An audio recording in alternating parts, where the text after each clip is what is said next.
Ecclesiastes, chapter 1. These are the words of the teacher, King David's son, who ruled in Jerusalem. Everything is meaningless, says the teacher, utterly meaningless. What do people get for all their hard work? Generations come and go, but nothing really changes. The sun rises and sets and hurries around to rise again. The wind blows south and north, here and there, twisting back and forth, getting nowhere. The rivers run into the sea, but the sea is never full. Then the water returns again to the rivers and flows again to the sea.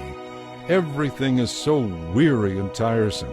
No matter how much we see, we are never satisfied. No matter how much we hear, we are not content. History merely repeats itself. It has all been done before. Nothing under the sun is truly new. What can you point to that is new? How do you know it didn't already exist long ago? We don't remember what happened in those former times, and in future generations no one will remember what we are doing now. I, the teacher, was king of Israel, and I lived in Jerusalem. I devoted myself to search for understanding, and to explore by wisdom everything being done in the world. I soon discovered that God has dealt a tragic existence to the human race. Everything under the sun is meaningless, like chasing the wind. What is wrong cannot be righted. What is missing cannot be recovered. I said to myself, "Look, I am wiser than any of the kings who ruled in Jerusalem before me. I have greater wisdom and knowledge than any of them." So I worked hard to distinguish wisdom from foolishness. But now I realize that even this was like chasing the wind. For the greater my wisdom, the greater my grief. To increase knowledge only increases sorrow. Chapter 2. I said to myself, "Come now, let's give pleasure a try. Let's look for the good things in life." But I found that this, too, was meaningless. "It is silly to be laughing all the time," I said. "What good does it do to seek only pleasure?" After much thought, I decided to cheer myself with wine. While still seeking wisdom, I clutched at foolishness. In this way, I hope to experience the only happiness most people find during their brief life in this world. I also tried to find meaning by building huge homes for myself and by planting beautiful vineyards. I made gardens and parks, filling them with all kinds of fruit trees. I built reservoirs to collect the water, to irrigate my many flourishing groves. I bought slaves, both men and women, and others were born into my household. I also owned great herds and flocks, more than any of the kings who lived in Jerusalem before me. I collected great sums of silver and gold, the treasure of many kings and provinces. I hired wonderful singers, both men and women, and had many beautiful concubines. I had everything a man could desire. So I became greater than any of the kings who ruled in Jerusalem before me. And with it all I remained clear-eyed so that I could evaluate all these things. Anything I wanted I took. I did not restrain myself from any joy. I even found great pleasure in hard work, an additional reward for all my labors. But as I looked at everything I had worked so hard to accomplish, it was all so meaningless. It was like chasing the wind. There was nothing really worthwhile anywhere. So I decided to compare wisdom and folly, and anyone else would come to the same conclusions I did. Wisdom is of more value than foolishness, just as light is better than darkness. For the wise person sees, while the fool is blind. Yet I saw that wise and foolish people share the same fate. Both of them die. Just as the fool will die, so will I. So of what value is all my wisdom? Then I said to myself, "This is all so meaningless." For the wise person and the fool both die, and in the days to come both will be forgotten. So now I hate life, because everything done here under the sun is so irrational. Everything is meaningless, like chasing the wind. I am disgusted that I must leave the fruits of my hard work to others. And who can tell whether my successors will be wise or foolish? And yet they will control everything I have gained by my skill and hard work. How meaningless! So I turned in despair from hard work. It was not the answer to my search for satisfaction in this life. For though I do my work with wisdom, knowledge, and skill, I must leave everything I gain to people who haven't worked to earn it. This is not only foolish but highly unfair. So what do people get for all their hard work? Their days of labor are filled with pain and grief. Even at night they cannot rest. It is all utterly meaningless. So I decided there is nothing better than to enjoy food and drink and to find satisfaction in work. Then I realized that this pleasure is from the hand of God. For who can eat or enjoy anything apart from Him? God gives wisdom, knowledge, and joy to those who please Him. But if a sinner becomes wealthy, God takes the wealth away and gives it to those who please Him. Even this, however, is meaningless, like chasing the wind. Chapter 3. There is a time for everything, a season for every activity under heaven, a time to be born and a time to die, a time to plant and a time to harvest, a time to kill and a time to heal, a time to tear down and a time to rebuild, a time to cry and a time to laugh, a time to grieve and a time to dance, a time to scatter stones and a time to gather stones, a time to embrace and a time to turn away, a time to search and a time to lose, a time to keep and a time to throw away, a time to tear and a time to mend, a time to be quiet and a time to speak up, a time to love and a time to hate, a time for war and a time for peace. What do people really get for all their hard work? I have thought about this in connection with the various kinds of work God has given people to do. God has made everything beautiful for its own time. He has planted eternity in the human heart, but even so, people cannot see the whole scope of God's work from beginning to end. So I concluded that there is nothing better for people than to be happy and to enjoy themselves as long as they can. And people should eat and drink and enjoy the fruits of their labor, for these are gifts from God. And I know that whatever God does is final. Nothing can be added to it or taken from it. God's purpose in this is that people should fear Him. Whatever exists today and whatever will exist in the future has already existed in the past, for God calls each event back in its turn. I also noticed that throughout the world there is evil in the courtroom. Yes, even the courts of law are corrupt. I said to myself, in due season God will judge everyone, both good and bad, for all their deeds. Then I realized that God allows people to continue in their sinful ways so He can test them. That way they can see for themselves that they are no better than animals. For humans and animals both breathe the same air, and both die. So people have no real advantage over the animals. How meaningless! Both go to the same place, the dust from which they came and to which they must return. For who can prove that the human spirit goes upward and the spirit of animals goes downward into the earth? So I saw that there is nothing better for people than to be happy in their work. That is why they are here. No one will bring them back from death to enjoy life in the future. Chapter 4. Again I observed all the oppression that takes place in our world. I saw the tears of the oppressed, with no one to comfort them. The oppressors have great power, and the victims are helpless. So I concluded that the dead are better off than the living, and most fortunate of all are those who were never born, for they have never seen all the evil that is done in our world. Then I observed that most people are motivated to success by their envy of their neighbors. But this too is meaningless, like chasing the wind. Foolish people refuse to work and almost starve. They feel it is better to be lazy and barely survive than to work hard, especially when in the long run everything is so futile. I observed yet another example of meaningless in our world. This is the case of a man who is all alone, without a child or a brother, yet who works hard to gain as much wealth as he can. But then he asks himself, who am I working for? Why am I giving up so much pleasure now? It is all so meaningless and depressing. Two people can accomplish more than twice as much as one. They get a better return for their labor. If one person falls, the other can reach out and help. But people who are alone when they fall are in real trouble. And on a cold night, two under the same blanket can gain warmth from each other. But how can one be warm alone? A person standing alone can be attacked and defeated, but two can stand back to back and conquer. Three are even better, for a triple-braided cord is not easily broken.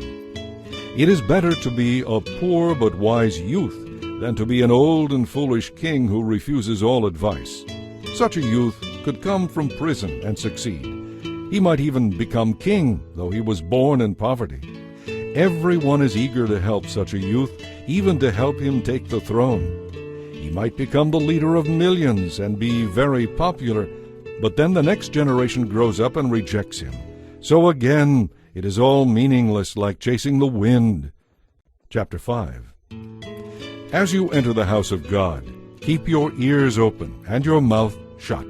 Don't be a fool who doesn't realize that mindless offerings to God are evil. And don't make rash promises to God, for He is in heaven, and you are only here on earth, so let your words be few.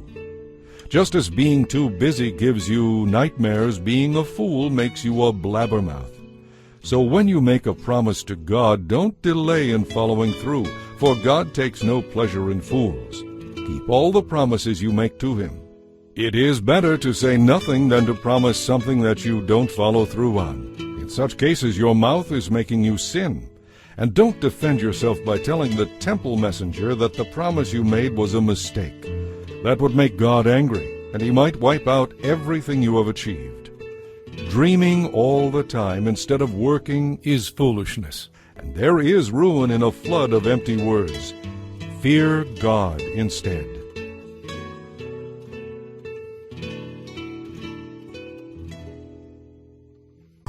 If you see a poor person being oppressed by the powerful and justice being miscarried throughout the land, don't be surprised. For every official is under orders from higher up, and matters of justice only get lost in red tape and bureaucracy. Even the king milks the land for his own profit. Those who love money will never have enough. How absurd to think that wealth brings true happiness. The more you have, the more people come to help you spend it. So what is the advantage of wealth, except perhaps to watch it run through your fingers? People who work hard sleep well, whether they eat little or much. But the rich are always worrying and seldom get a good night's sleep.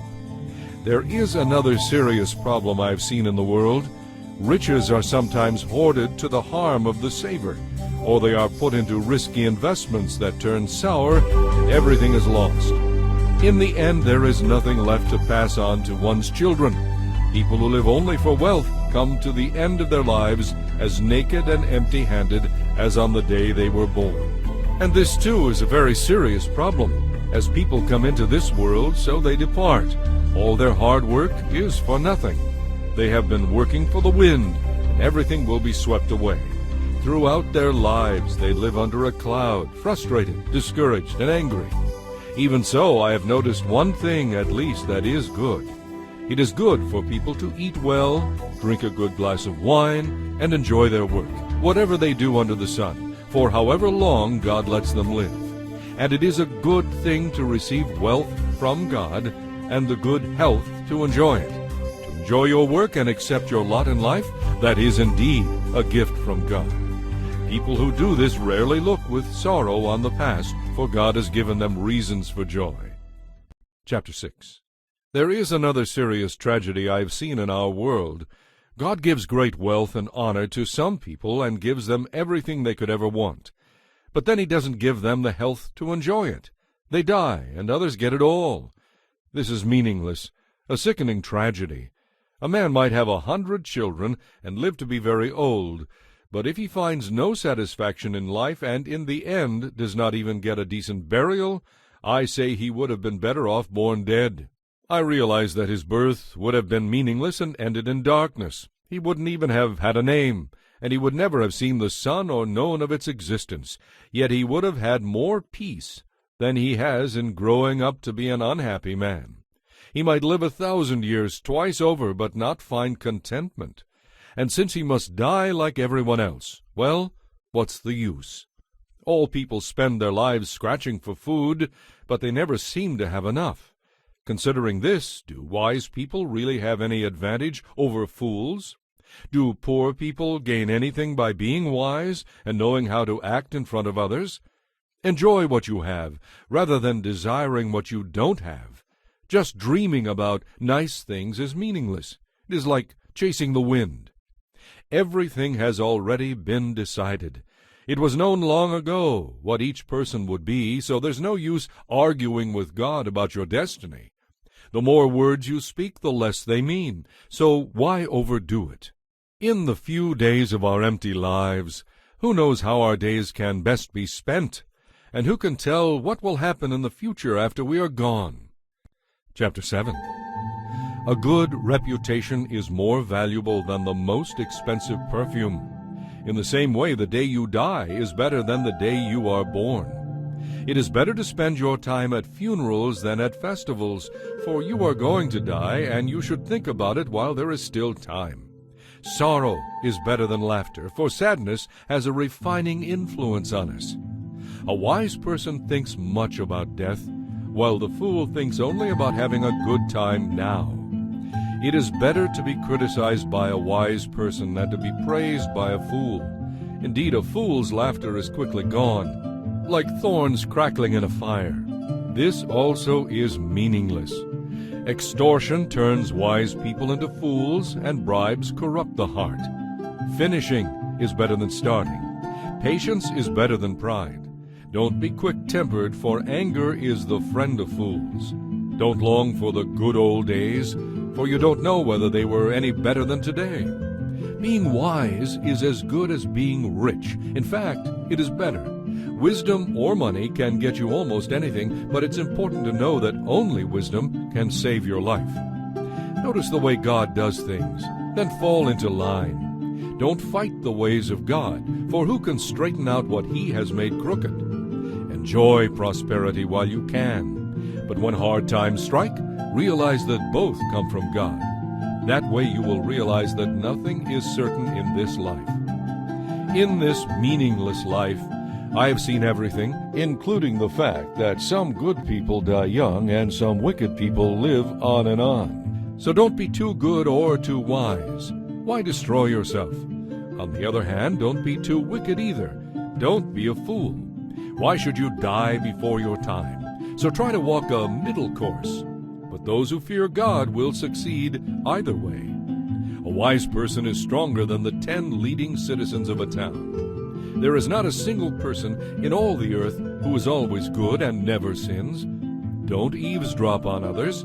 You may hear your servant laughing at you, for you know how often you yourself have laughed at others.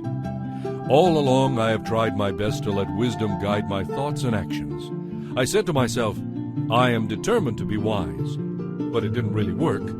Wisdom is always distant and very difficult to find. I searched everywhere, determined to find wisdom and to understand the reason for things. I was determined to prove to myself that wickedness is stupid and that foolishness is madness.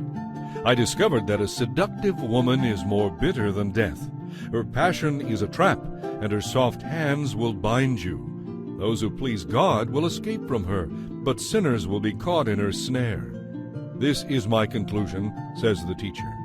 I came to this result after looking into the matter from every possible angle. Just 1 out of every 1,000 men I interviewed can be said to be upright, but not one woman. I discovered that God created people to be upright, but they have each turned to follow their own downward path. Chapter 8. How wonderful to be wise, to be able to analyze and interpret things. Wisdom lights up a person's face, softening its hardness. Obey the king because you have vowed before God to do this. Don't try to avoid doing your duty, and don't take a stand with those who plot evil. For the king will punish those who disobey him. The king's command is backed by great power. No one can resist or question it. Those who obey him will not be punished. Those who are wise will find a time and a way to do what is right. Yes, there is a time and a way for everything, even as people's troubles lie heavily upon them. Indeed, how can people avoid what they don't know is going to happen? None of us can hold back our spirit from departing. None of us has the power to prevent the day of our death. There is no escaping that obligation, that dark battle. And in the face of death, wickedness will certainly not rescue those who practice it. I have thought deeply about all that goes on here in the world, where people have the power to hurt each other. I have seen wicked people buried with honor. How strange that they were the very ones who frequented the temple and are praised in the very city where they committed their crimes. When a crime is not punished, people feel it is safe to do wrong. But even though a person sins 100 times and still lives a long time, I know that those who fear God will be better off. The wicked will never live long, good lives, for they do not fear God. Their days will never grow long like the evening shadows. And this is not all that is meaningless in our world. In this life, good people are often treated as though they were wicked, and wicked people are often treated as though they were good. This is so meaningless. So I recommend having fun, because there is nothing better for people to do in this world than to eat, drink, and enjoy life. That way they will experience some happiness along with all the hard work God gives them. In my search for wisdom, I tried to observe everything that goes on all across the earth. I discovered that there is ceaseless activity day and night. This reminded me that no one can discover everything God has created in our world, no matter how hard they work at it. Not even the wisest people know everything, even if they say they do. Chapter 9. This too I carefully explored. Even though the actions of godly and wise people are in God's hands, no one knows whether or not God will show them favor in this life.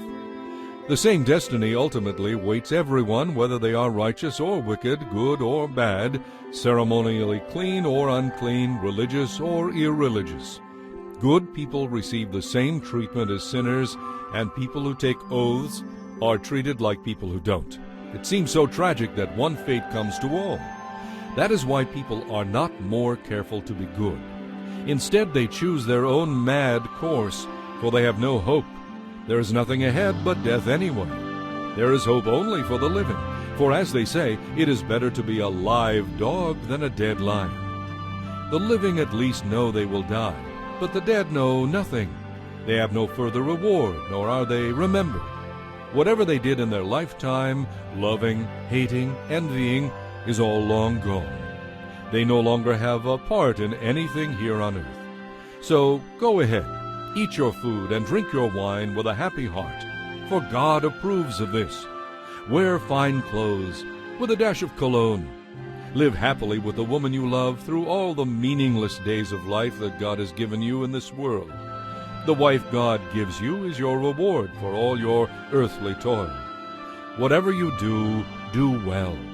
For when you go to the grave, there will be no work or planning or knowledge or wisdom. I have observed something else in this world of ours. The fastest runner doesn't always win the race, and the strongest warrior doesn't always win the battle. The wise are often poor, and the skillful are not necessarily wealthy. And those who are educated don't always lead successful lives. It is all decided by chance, by being at the right place at the right time. People can never predict when hard times might come. Like fish in a net or birds in a snare, people are often caught by sudden tragedy. Here is another bit of wisdom that has impressed me as I have watched the way our world works. There was a small town with only a few people living in it, and a great king came with his army and besieged it. There was a poor, wise man living there who knew how to save the town, and so it was rescued. But afterward no one thought any more about him. Then I realized that though wisdom is better than strength, those who are wise will be despised if they are poor. What they say will not be appreciated for long. But even so, the quiet words of a wise person are better than the shouts of a foolish king. A wise person can overcome weapons of war, but one sinner can destroy much that is good. Chapter 10. Dead flies will cause even a bottle of perfume to stink. Yes, an ounce of foolishness can outweigh a pound of wisdom and honor. The hearts of the wise lead them to do right, and the hearts of the foolish lead them to do evil. You can identify fools just by the way they walk down the street. If your boss is angry with you, don't quit. A quiet spirit can overcome even great mistakes. There is another evil I have seen as I have watched the world go by. Kings and rulers make a grave mistake if they give foolish people great authority, and if they fail to give people of proven worth their rightful place of dignity. I have even seen servants riding like princes, and princes walking like servants. When you dig a well, you may fall in. When you demolish an old wall, you could be bitten by a snake. When you work in a quarry, stones might fall and crush you. When you chop wood, there is danger with each stroke of your axe. Such are the risks of life. Since a dull axe requires great strength, sharpen the blade. That's the value of wisdom. It helps you succeed. It does no good to charm a snake after it has bitten you. It is pleasant to listen to wise words, but the speech of fools brings them to ruin. Since fools base their thoughts on foolish premises, their conclusions will be wicked madness. Foolish people claim to know all about the future and tell everyone the details, but who can really know what is going to happen? Fools are so exhausted by little work that they have no strength for even the simplest tasks. Destruction is certain for the land whose king is a child and whose leaders feast in the morning. Happy is the land whose king is a nobleman and whose leaders feast only to gain strength for their work, not to get drunk. Laziness lets the roof leak, and soon the rafters begin to rot. A party gives laughter, and wine gives happiness, and money gives everything. Never make light of the king, even in your thoughts, and don't make fun of a rich man either. A little bird may tell them what you have said. Chapter 11. Give generously, for your gifts will return to you later. Divide your gifts among many, for you do not know what risks might lie ahead. When the clouds are heavy, the rains come down. When a tree falls, whether south or north, there it lies. If you wait for perfect conditions, you will never get anything done. God's ways are as hard to discern as the pathways of the wind, and as mysterious as a tiny baby being formed in a mother's womb. Be sure to stay busy and plant a variety of crops, for you never know which will grow. Perhaps they all will. Light is sweet. It's wonderful to see the sun. When people live to be very old, let them rejoice in every day of life. But let them also remember that the dark days will be many.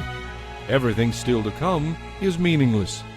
Young man, it's wonderful to be young. Enjoy every minute of it. Do everything you want to do. Take it all in. But remember that you must give an account to God for everything you do. So banish grief and pain, but remember that youth, with a whole life before it, still faces the threat of meaninglessness. Chapter 12. Don't let the excitement of youth cause you to forget your Creator. Honor Him in your youth, before you grow old and no longer enjoy living. It will be too late then to remember Him when the light of the sun and moon and stars is dim to your old eyes, and there is no silver lining left among the clouds. Your limbs will tremble with age, and your strong legs will grow weak. Your teeth will be too few to do their work, and you will be blind too. And when your teeth are gone, keep your lips tightly closed when you eat. Even the chirping of birds will wake you up. But you yourself will be deaf and tuneless with a quavering voice. You will be afraid of heights and of falling, white-haired and withered, dragging along without any sexual desire. You will be standing at death's door, and as you near your everlasting home, the mourners will walk along the streets. Yes, remember your Creator now, while you are young, before the silver cord of life snaps and the golden bowl is broken. Don't wait until the water jar is smashed at the spring and the pulley is broken at the well, for then the dust will return to the earth, and the spirit will return to God who gave it. All is meaningless, says the teacher, utterly meaningless. Because the teacher was wise, he taught the people everything he knew. He collected proverbs and classified them. Indeed, the teacher taught the plain truth, and he did so in an interesting way. A wise teacher's words spur students to action and emphasize important truths. The collected sayings of the wise are like guidance from a shepherd. But, my child, be warned. There is no end of opinions ready to be expressed. Studying them can go on forever and become very exhausting. Here is my final conclusion. Fear God, and obey His commands, for this is the duty of every person. God will judge us for everything we do, including every secret thing, whether good or bad.